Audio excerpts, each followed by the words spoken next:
Dikisahkan juga dulu di zamannya Ibrahim ibn Adham, salah seorang ulama wali Allah.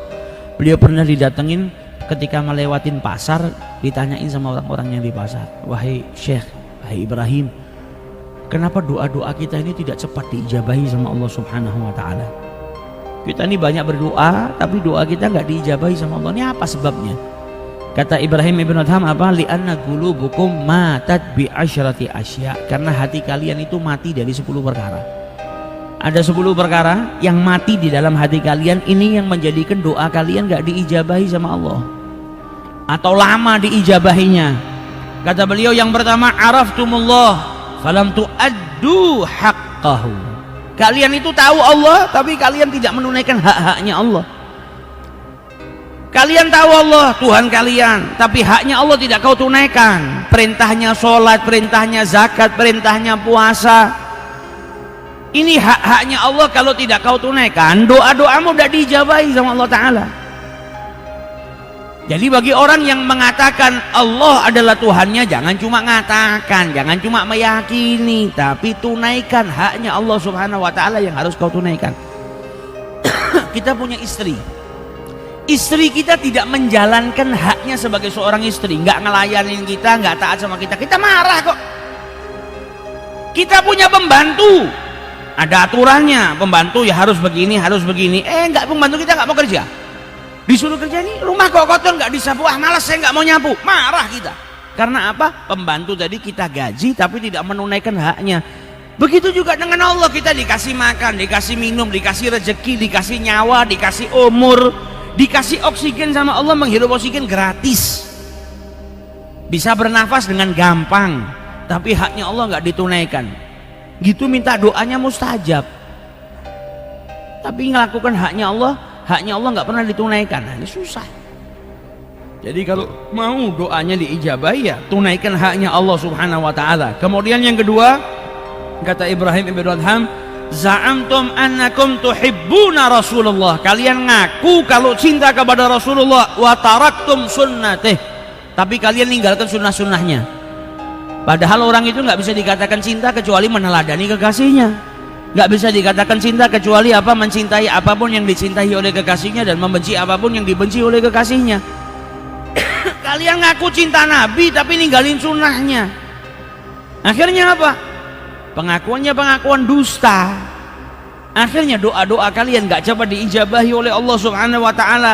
Qara'tum Quran falam ta'malu bihi, kalian baca Quran tapi nggak ngamalkan isinya Quran. Al-Quran diturunkan oleh Allah kepada Nabi Muhammad, bawa hukum, bawa syariat, kalian baca tapi kalian nggak ngamalkan Al-Quran. Dalam Al-Quran Allah menyebutkan Allah melaknat orang-orang yang berdusta, kalian masih berdusta. Dalam Al-Quran diperintahkan kita untuk menunaikan sholat, kalian tidak sholat. Dalam Al-Quran diperintahkan oleh Allah jangan berbuat zalim kepada orang lain, kalian berbuat zalim. Jadi Quran cuma dibaca nggak diamalkan. Hati kalian mati dari ini. Akhirnya apa? Doanya nggak diijabahi oleh Allah Subhanahu wa Ta'ala. Akaltum ni'amallah walam tu'addu syukriha, kalian makan dari nikmatnya Allah tapi kalian tidak bersyukur kepada Allah Subhanahu wa Ta'ala. Dikasih nikmat gak bersyukur, padahal cara supaya kenikmatan itu tetap ada pada dirimu, satu-satunya cara adalah dengan bersyukur. Gak bisa dengan dijaga, jaga tok gak cukup. La in syakartum la azidannakum, dikasih sama Allah rumah, harta, kemewahan dan lain sebagainya, supaya nikmat itu tetap ada, apa? Disyukuri. Syukurnya dengan apa? Bukan hanya dengan lisan mengucap alhamdulillah, tapi menggunakan kenikmatan yang Allah berikan kepada dirimu untuk perkara-perkara yang mendekatkan dirimu kepada Allah Subhanahu wa Ta'ala. Punya harta disedekahkan, dikeluarkan zakatnya buat bantu orang, itu malah menjadikan hartamu terjaga.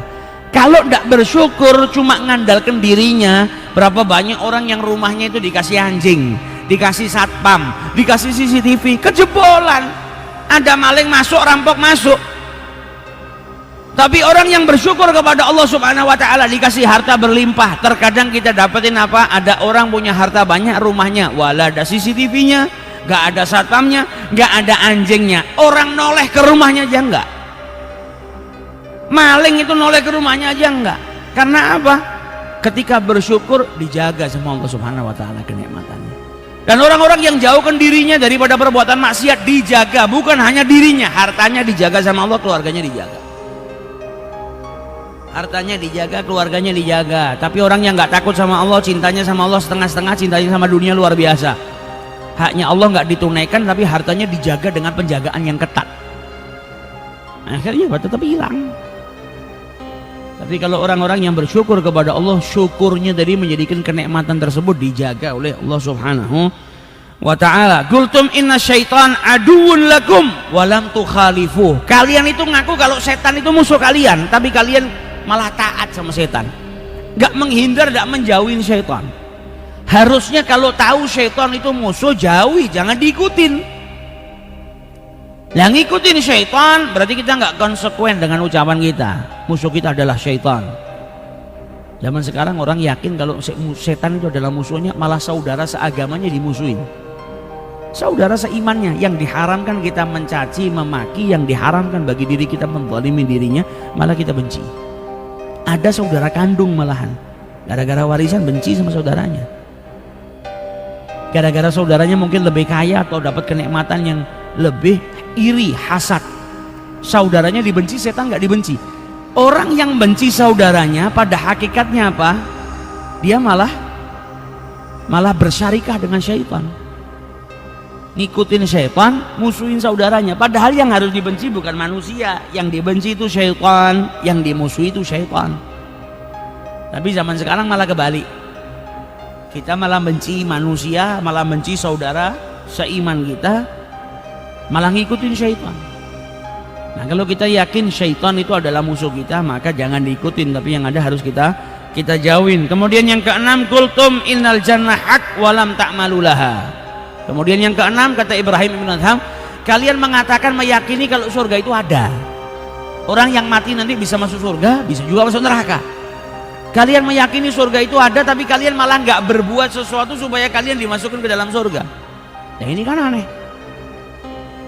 Kalau tidak kepingin masuk surga, berarti kepingin masuk mana? Hanya ada dua tempat. Nanti kalau manusia meninggal hanya ada dua tempat, surga, jannah, wanar.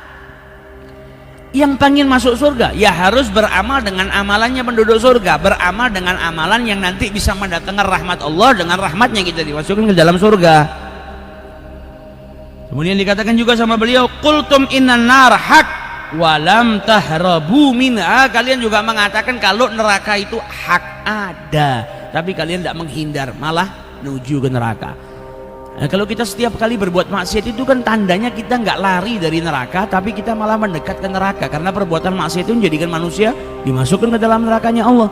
Perbuatan taat menjadikan manusia itu dijauhkan dari nerakanya Allah, didekatkan dengan surganya Allah Subhanahu wa ta'ala. Nah, ini perkara-perkara yang mati di dalam hati manusia, kata Ibrahim bin Adham, yang menjadikan doa-doa juga tidak cepat diijabahi oleh Allah Subhanahu wa ta'ala. Kemudian yang ke-8, qultum innal maut haq walam tasta'iddu lahu. Kalian itu mengatakan kalau kematian pasti akan datang, tapi kalian gak siap-siap. Na'udzubillah, sekarang saudara-saudara kita itu sedang ada yang ditimpa musibah, ada tsunami. Kemudian ada isu kalau di sini bahaya, sini rentan bahaya.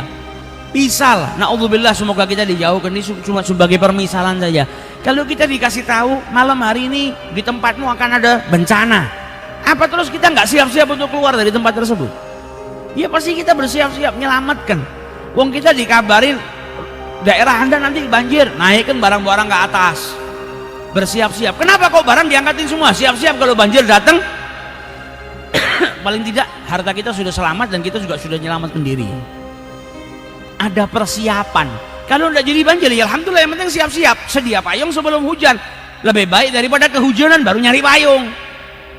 Nah, kalian ini tahu kalau kematian datang, kenapa nggak siap-siap, kata Ibrahim bin Adham. Kalian mengatakan kematian itu pasti akan datang. Satu-satunya sesuatu yang ditunggu dan pasti datang itu kematian. Manusia nggak bisa ngelak dari kematian. Kematian itu di depan mata. Jadi kita itu seperti dikabarin, engkau bengi nggonanmu banjir. Seperti dikatakan itu, nanti kau bakal mati. Banjir saja bikin kita siap-siap.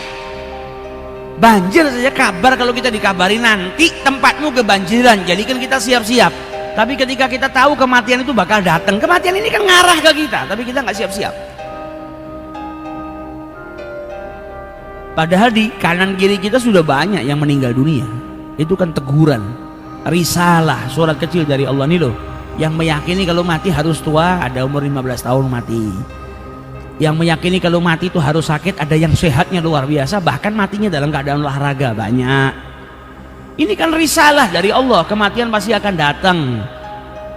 Yang diharuskan bagi kita apa? Bersiap-siap. Bagaimana caranya kalau saya mati itu saya dalam keadaan ibadah sama Allah, hati saya ingat sama Allah Ta'ala, bukan dalam keadaan ghaflah. Oh, satu-satunya cara yang bisa saya lakukan ya, berarti sepanjang hari saya harus sering berzikir. Saya harus memperbanyak amal ibadah. Supaya apa? Ketika wafat, saya wafatnya dalam keadaan ibadah kepada Allah, hati nggak lalai kepada Allah.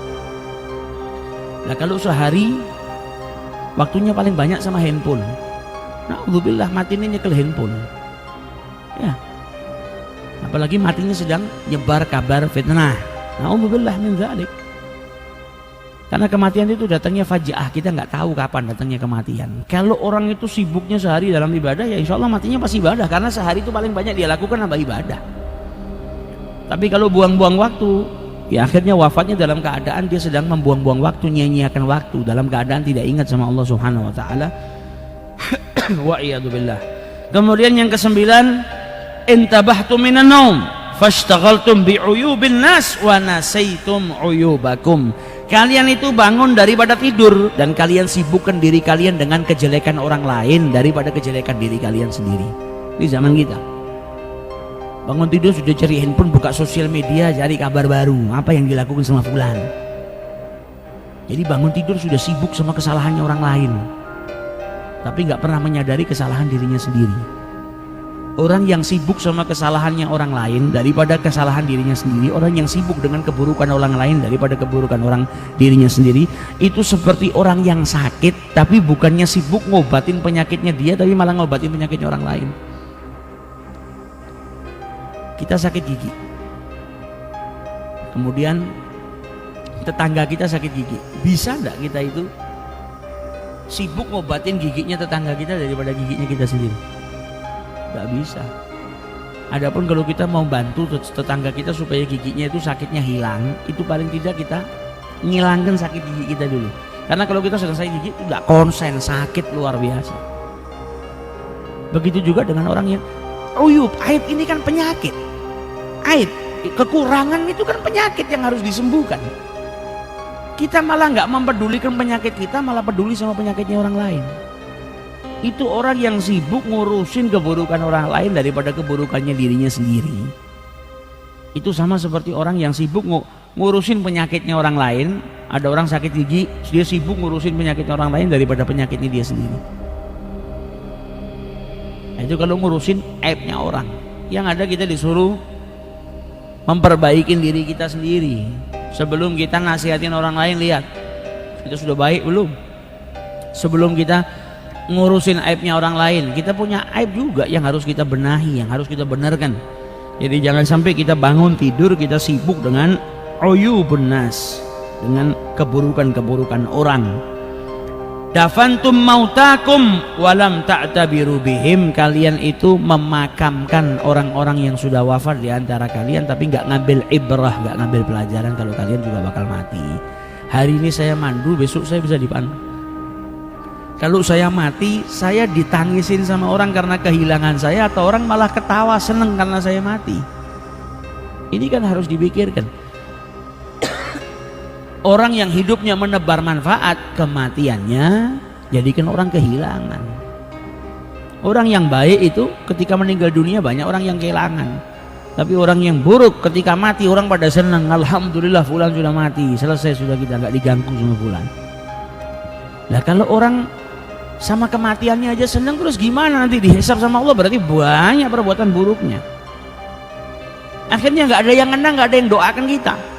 Tapi kalau kita berbuat baik sama orang, akhlaknya kita baik sama orang, kita wafat orang sedih kehilangan. Kalau orang ingat sama kita, doakan kita. Kita kalau punya teman, saudara yang baik sama kita wafat, ketika kita kehilangan, ya Allah fulan, itu orang yang baik, masya Allah. Dulu saya itu nggak punya masalah kecuali dibantu sama dia.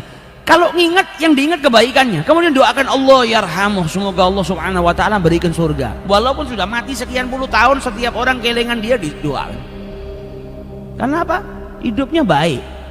Tapi kalau orang yang buruk, begitu keleng yang deleng apa keburukannya. Wah ki, kalau fulan masih hidup ente tidak bisa naruh duit di sini, pasti disabet duitmu hilang, dipangan. Kurang ngerti halal, ngerti haram. Yang diingat malah keburukannya. Naruhkan uang di rumah, alhamdulillah fulan wis mati, coba saya enak. Diambil nih uang-uang kita. Yang ada malah keburukannya dan tidak didoakan. Enggak terus Allah yarhamuh almarhum, enggak, orang diem. Tapi kalau orang baik didoakan, dimintakan ampun sama Allah Subhanahu wa taala supaya Allah merahmati. Jadi perbuatan maksiat itu justru yang akan menghambat apa? Menghambat doa-doa kita diijabahi oleh Allah Subhanahu wa taala.